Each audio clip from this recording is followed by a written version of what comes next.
Assalomu alaykum, qadrdonlar, yaxshi insonlar, yaxshi mislar, tan joylar insomi. Saloxona ko'rib yana nima bo'ldi ekan deb o'ylamanglar. Shu 5 yil oldin dala chetidagi oila deb Otabek va Kumush deb saloh qo'yib chiqarganmiz. Shu ayollar yurolmasdi. Biz kelgan paytda karantin boshida edi, emgalab yurardi. O'sha paytda qisqacha gapirib bersam, xo'jaylari shaytonga gapga kirib tashlab ketaman deb yurgan paytlarda biz to'g'ri alhamdulillah shukr haqqi rost. Biz to'g'ri kelib qo'yganmiz. O'sha paytda biz ehson tarqatib yurgan paytimiz bo'lgan. Ayollarni biz davolab berganmiz. Yaxshi insonlar bilan birgalikda. Avvalo Xudo, keyingisi shu doktor akamiz, Hoji akamiz, Shukurullo Jaliyev doktor akamiz Andijonda sog'lom turmush klinikasida ish faoliyatini olib boradi. Professor, domla, katta kuchli doktor. O'sha doktor bizga o'sha G'o'zadaxonda bepul davolab bergan. U G'o'zadaxon yerda yotgan. Yerga shuni kilonkani solib, ustiga adyolni solib, o'sha joyda yashagan. Emgalab yuradi. Tom yo'q, pol yo'q. Bir xonalik uyda yashagan eri bilan. Eri oddiy ishchi.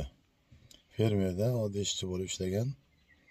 Endi bir tomonda qiziga ovqat qiladi, ayoliga ovqat qiladi. Erkak kishiga misol uchun oson emas.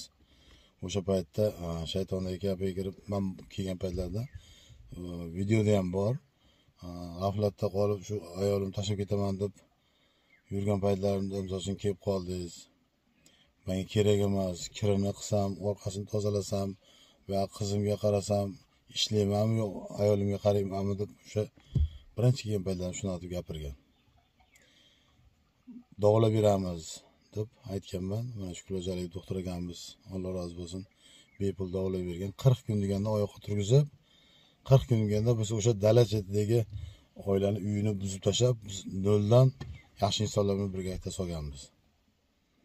Juda chiroyli, juda shinam, odamlar ko'rsa havas qiladigan qilib, chiroyli qilib solganmiz. O'sha paytda G'o'zadaxonda o'tirolmas edi, cho'kilib o'tirolmas, qiynalardi. O'shuning uchun biz bir xonali emas, 2 xonali hojatxona qilganmiz. Bittasi unitazlik, bittasi unitazsiz. Shunaqa qilib qo'ylarigacha, tovuqlarigacha bundan keyingi hayotida shu oila qiynalmasin deb yaxshi insonlar bilan birgalikda biz tekis yo'lga olib chiqib qo'yganmiz. Mana ko'chaga kirish ko'chalarini ham skorilar ham o'sha paytda kira olmagan.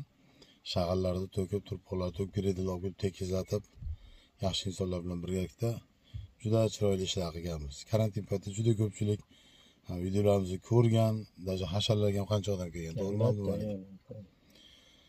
Mana shu Otabek akamiz ayollari orada bir kasal bo'lgan. Endi kasalligini Abdumalik biladi, hoji. Chunki Abdumalik hoji o'zlari bor xabar olib turdi bu oiladan, G'o'zadaxondan.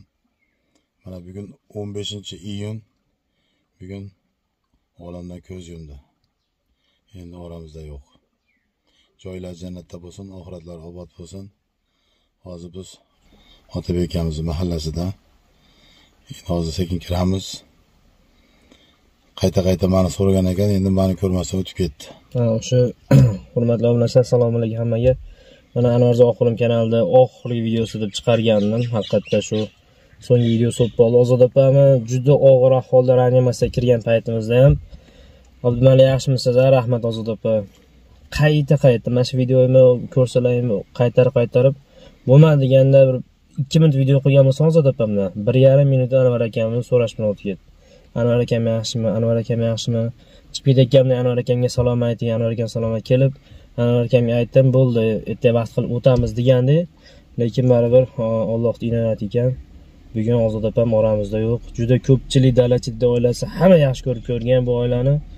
Mana endi baribir Alloh taqdir etgan chin dunyoga ketib qoldi Ozod opamiz. Sizlardan bir iltimos, duo qilinglar, joylar jannatda bo'lsin, oxiratlar obod bo'lsin. Endi hozir mana bitta qizlari bor edi, hozir to'g'risi u qiz ham ancha katta bo'lib qolgandir hozir. Men ko'rganim, chunki ko'p proyektlar qilaman, ko'p proyektlarga topshirib bo'lgandan keyin bir marta, 2 marta boraman, shu bilan qaytib bormayman. Men ko'p proyektlarga borganim yo'q. Даже mana 5 yildan oshdi mana shu dala chetdagi oilaga. Orada bir 2 martami kelib ketdim, shu finaldan keyin, undan keyin qaytib kelmadim. Mana Kapadagi oila, Yetgan finaldan keyin 2 marta bordim, qaytib bormadim. Mana Jidadaydagi oila, yetgan misol mana finaldan keyin 2 marta bordim, qaytib bormadim. To'g'ri. Chunki biz baliq bermasligimiz kerak, biz qalmoq berishimiz kerak. O'sha qalmoqda baliq ushlab tirikchilik qilish kerak. To'g'ri. Baliqni tayyorni olib kelaversangiz ham bo'lmaydi. O'shuning uchun o'zim bormayman, ora-oradan bemor bo'lib qo'ygan bo'lsa, banachaga tushib qolgan bo'lsa, Abdumalik hojiga aytaman, "Bor xabar olib qo'y" deyman. Xabar olib qo'yadi. Mana shu nechta proyektlar bo'lsa, Abdumalik hoji boradi, boshqa shogirdlarim borib xabar olib qo'yadi. Ana shunaqa. Bo'lmasamazlar, sekin yo'lda davom etkazamiz. Hozir sekin boramiz. Janozasi nechiga bugun qo'yilsa kerak. Chunki bemor bo'lib yotsa yotaveradi. Odam o'tgandan keyin o'zini uyiga ham sig'may qoladi-da. 3-4 kun olib qola olmaydi. Sirazi joyida harakatini qilib, sirada borib joyiga qo'yishadi. To'g'ri. Sizlardan biri iltimos qilaman, duo qilib qo'yinglar. Ko'pchilik duosi ijobat edi.